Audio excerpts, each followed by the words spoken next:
spot, earn, and staking. Can either of y'all tell the difference? I'll clarify. Spot is the most common type of crypto purchase. You hold it in a spot wallet, and you can use it whenever and however you like. Guys, look at us, huh? Bonding, learning, and earning.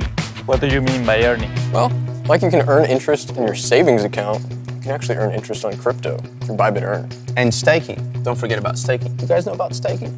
Yeah, I think we know a little bit about stakes. I mean, we always try to be the best and we fight for every point. So I think, the stakes couldn't be any higher. Absolutely. In crypto, staking is another way to invest your holdings. It usually requires that you lock them up for a period of time, and in return, you might receive a reward. Guys, I think we've learned a lot. Maybe we can pin down plans for later?